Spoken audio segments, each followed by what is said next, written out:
Oke, sudah hari ketiga. Sekarang kita mau berangkat dari penginapan di sekitar mana ini? Sekitar Bengkulu. Bang, Apa? pamit. Makasih ya. Makasih ya Bang. Makasih ya Bang. Maaf menyebabkan kehancuran. Tidak. Lu udah connect belum sama gue?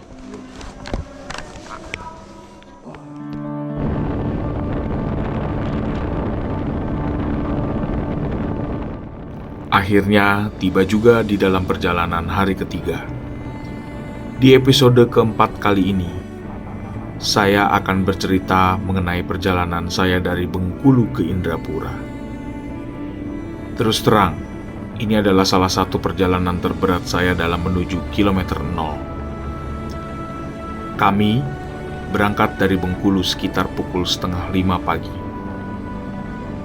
Pada awalnya kami berencana untuk dapat langsung mencapai Payakumbuh. Pagi ini, semuanya tampak baik-baik saja.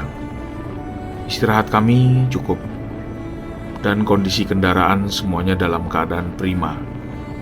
Bahkan, saya sempat mengganti oli pada malam harinya. Memang semalam kami diguyur hujan hebat, sehingga kami pun bergegas untuk langsung istirahat di penginapan. Penginapan yang kami pilih berlokasi sedikit di utara Bengkulu.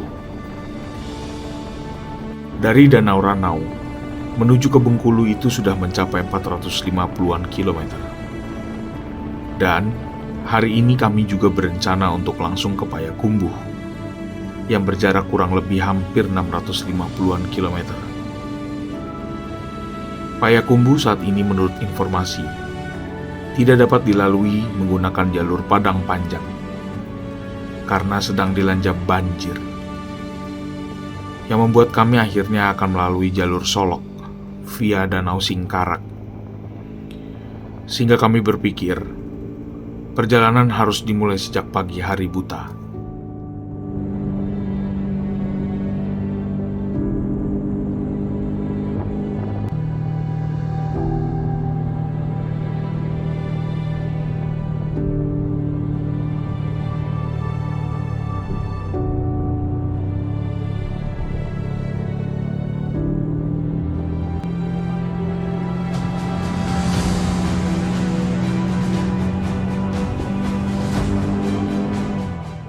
Seperti hari sebelumnya, saya pun mengawali hari di saat matahari masih belum terbit. Cuma kali ini perbedaannya adalah saya sudah bersama dengan satu kawan saya. Paling tidak ada 2 orang yang berjalan. Oleh sebab itu, terhitung sudah 3 hari berturut-turut saya melintasi jalanan di lintas Sumatera dalam keadaan gelap. Sebetulnya ini agak beresiko, dan mungkin saya sarankan bagi teman-teman yang mengadakan perjalanan seorang diri untuk tidak mengikuti cara saya ini.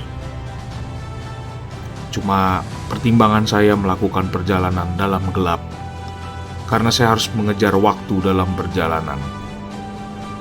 Cuma kalau ada waktu dan pilihan, pasti saya tidak akan melakukan perjalanan di malam hari atau di dalam keadaan gelap. Karena betul teman-teman, di sini banyak sekali resiko yang mengancam. Kontur jalanan yang berliku dan juga medan yang belum kita kenal akan membuat perjalanan berbahaya.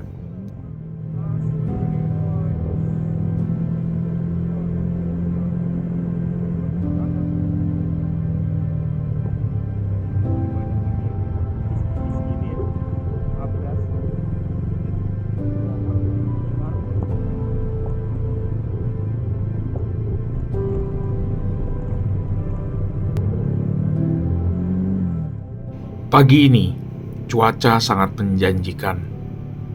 Pemandangan pesisir pantai pun disuguhkan bak sebuah lukisan hidup yang seakan menyambut kedatangan kami. Hutan-hutan yang lebat serta pesisir pantai yang cantik membuat lengkap perjalanan kami. semuanya berjalan mulus dan baik-baik saja. Dan rencananya kami akan terus menyusuri pesisir barat di Bengkulu ini sampai nanti ke Kota Padang, yang kemudian akan kami lanjutkan ke arah tanjakan yang legendaris, yaitu adalah tanjakan Sitinjau Lawik. Tetapi rencana tinggal rencana. Saya melakukan sebuah kesalahan yang cukup membuat kami ada dalam situasi yang sangat berjuang dengan perjalanan kami. Yang seharusnya kami tetap mengikuti jalur yang ada di jalur provinsi. Kami malah mengikuti Google Maps yang mengarahkan kami ke kebun-kebun karet yang luar biasa bertanah dan kontur jalannya tidak bagus. Dan akibatnya, seperti yang teman-teman akan lihat dalam video berikut ini.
Udah nggak bisa ngerem gue, bre.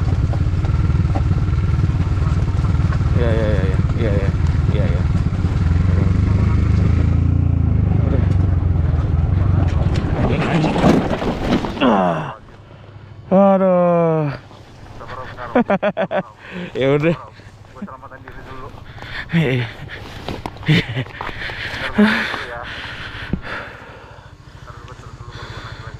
Ini nggak bisa nih.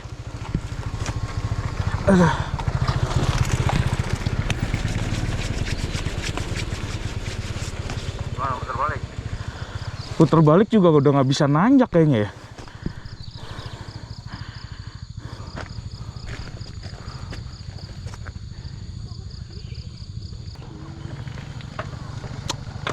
Di sana lebih parah ya, Pak? Parah ya. Itu nggak parah juga, Pak, kayak gini, Pak. Kayak gini. Naik Ya, turun cuman juga. udah licin ya. Cuman ada. Tunggu, ini harus dibuka dulu. Oke. Box gua hancur. Di sini, bre. Udah. Itu kan ada ininya nih. Ini nih, sorry. Ini. Udah buka aja. Ini buka. Ada korban.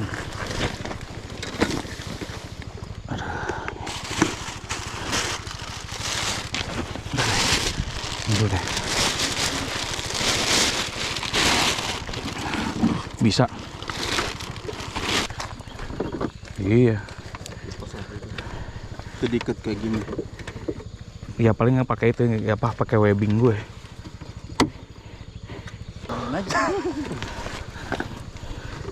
Siap. Bisa. Bisa gak?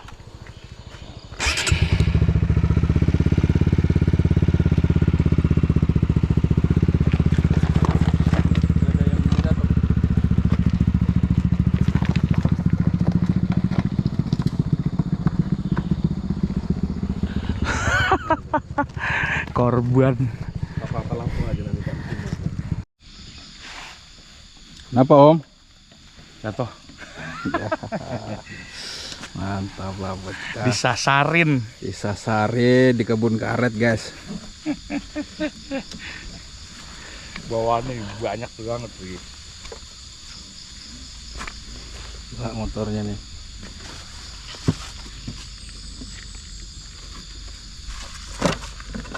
Karetin. Pedes nih. Hai.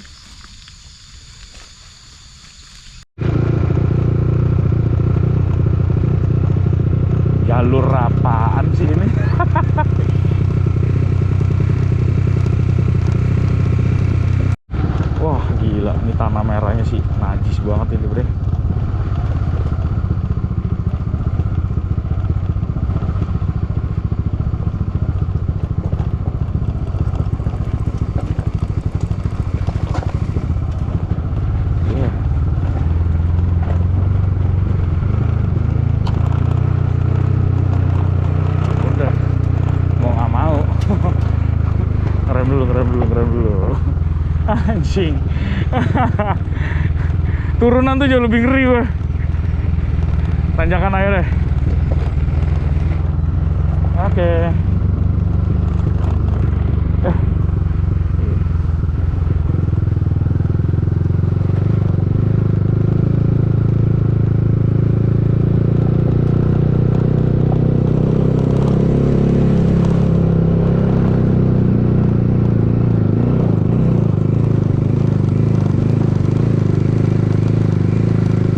Wah, gila bre. Parah ini.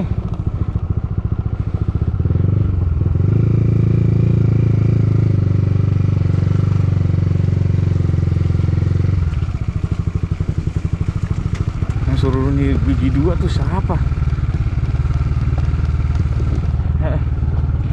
Anjing. Iya. Aish. Iya. Tabah. Gila gecolnya parah banget ya. Ini nih sebenernya yang bikin parah tau lo.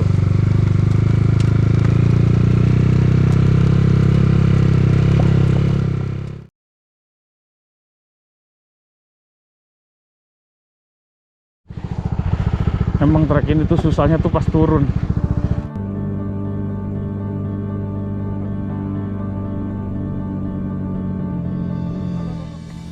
Di dalam perjalanan di Bengkulu ini, tepatnya sejak kota Ketaun hingga sebelum kota Muko-Muko, kita akan disuguhi banyak pemandangan perkebunan sawit yang ada di kedua sisi jalan.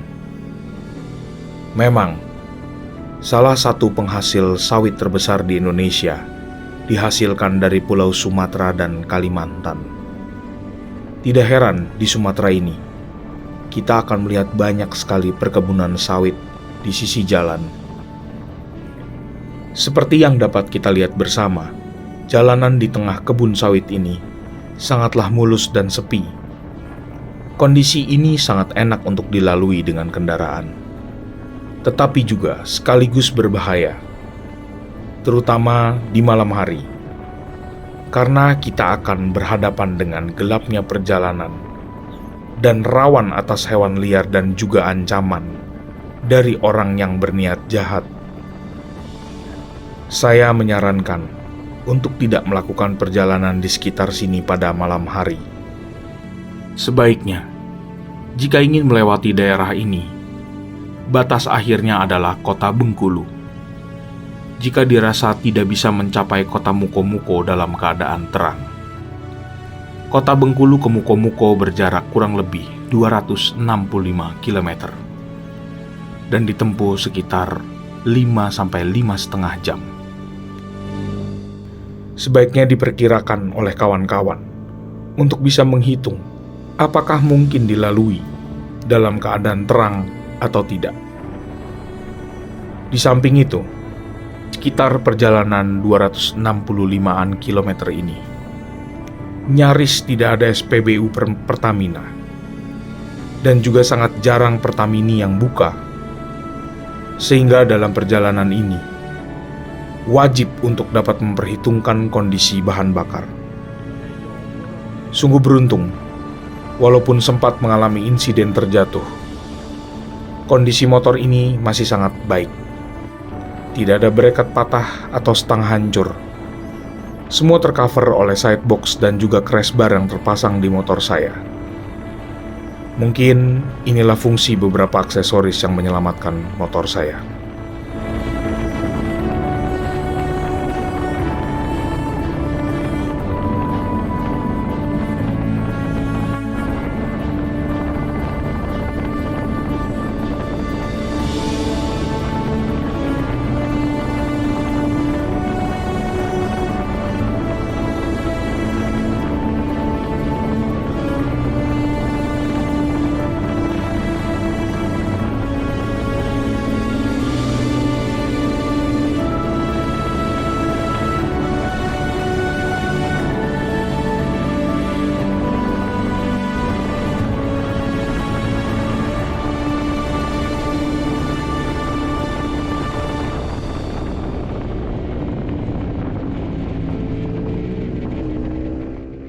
Setelah berjibaku dengan kesulitan dan drama jatuh-jatuh, saya pun dalam sekejap sudah melupakan kesulitan. Karena kembali, jalan di Sumatera ini begitu indah. Habis gelap, terbitlah terang. Betul saya rasakan saat ini. Saya ingin berbagi informasi saja. Bila kawan-kawan melewati daerah Bengkulu, tepatnya daerah Ketaun, sebaiknya matikan saja GPS Maps-nya dan ikuti saja jalan besar yang ada garis kuning. Karena beberapa vlogger juga sering kali diarahkan ke jalan ini yang sama sekali bukan jalan umum. Bahkan, ini merupakan jalan perusahaan pribadi yang mengelola kebun sawit dan karet. Lagi pula, jalan tersebut sangat hancur dan sangat sulit dilewati dengan cara normal. Jatuhnya motor saya karena jalan bebatuan yang bercampur tanah dan dalam keadaan basah habis hujan pada malamnya. Ditambah, turunan tersebut sangat panjang dan cukup miring, sehingga membuat motor sulit untuk dihentikan lajunya. Sehingga bebatuan, beda tinggi, menghempas saya dan motor. Ini juga membuat sebuah kesimpulan buat saya, bahwa arem motor ini memang tidak bisa mengakomodir beban yang terlalu berat di posisi bangku boncengan, karena tidak senter dengan titik tengah roda belakang. Ya, pepatah bilang, guru yang terbaik memanglah bernama pengalaman. Kira-kira kalau dibercandakan, kalau ada cobaan, mengapa tidak dicoba? Kota Ketaun dan terus ke arah utara sudah bersebelahan dengan Taman Nasional Kerinci Seblat. Taman Nasional Kerinci Seblat atau disingkat dengan TNKS adalah taman nasional terbesar di Sumatera yang memiliki luas wilayah sebesar 13.000-an kilometer persegi. Taman nasional ini terdiri dari pegunungan Bukit Barisan yang memiliki dataran tertinggi di Sumatera, yaitu Gunung Kerinci, 3.805 meter dari permukaan laut. Diterimanya warisan hutan hujan tropis Sumatera ke daftar situs warisan dunia oleh UNESCO, membuat Taman Nasional Kerinci Seblat juga diterima sebagai situs warisan dunia UNESCO.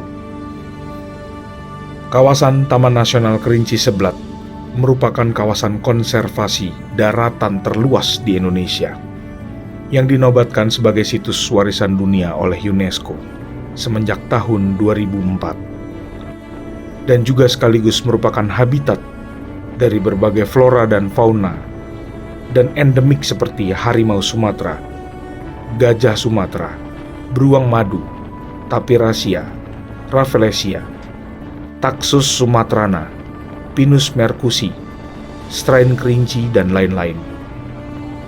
Kawasan ini membentang luas, dari mulai Lampung, Bengkulu, Sumatera Barat, hingga sedikit menyentuh Provinsi Jambi. Indahnya pemandangan hutan lindung ini juga dibarengi oleh adanya pemandangan pantai pesisir barat yang sangat indah.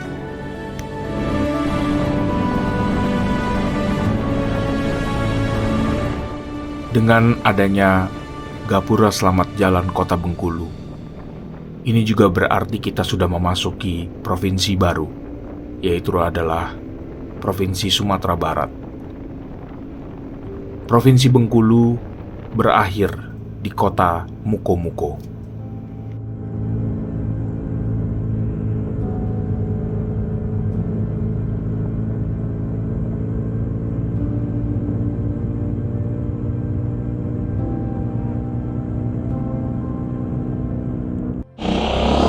Oke, assalamualaikum warahmatullahi wabarakatuh teman-teman. Sekarang udah nyampe di Padang dan ada insiden seperti yang mungkin teman-teman tadi lihat ya.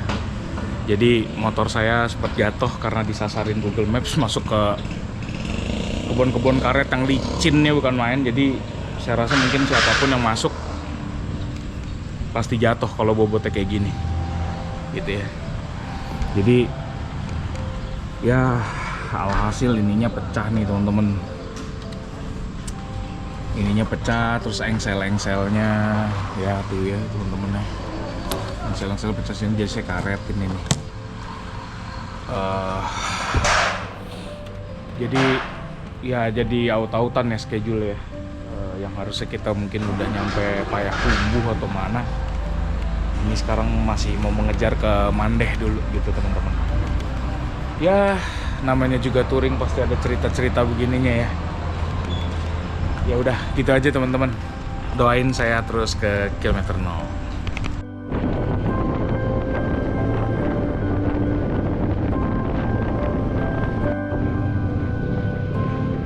Seperti yang sempat saya katakan di awal video, bahwa perjalanan ini adalah salah satu perjalanan atau rute yang terberat dalam menuju kilometer 0. Saya pun terpaksa berhenti untuk beberapa kali mengisi bensin sekaligus beristirahat untuk sekedar meluruskan kaki dan tangan saya.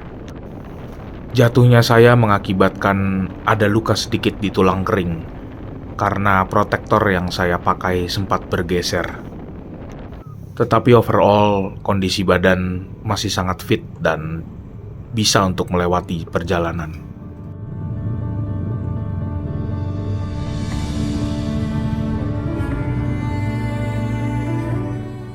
Masuk ke provinsi Sumatera Barat, kami pun menghadapi rintangan yang lain dari provinsi sebelumnya. Bagi kawan-kawan harap berhati-hati terhadap beberapa binatang peliharaan warga, yaitu sapi dan beberapa binatang peliharaan lain yang ada di sisi jalan, yang sewaktu-waktu bisa saja menyeberang dan tidak terlihat. Kami pun akhirnya tiba di kota Indrapura, dan saya memutuskan untuk beristirahat untuk memulihkan keadaan di kota Indrapura. Walaupun hari masih terasa cukup terang, tetapi kami sepertinya akan istirahat untuk melanjutkan perjalanan besok hari. Terima kasih buat teman-teman yang sudah menonton dan sudah mengikuti perjalanan saya. Sampai berjumpa di episode 5, Indrapura Bukit Tinggi.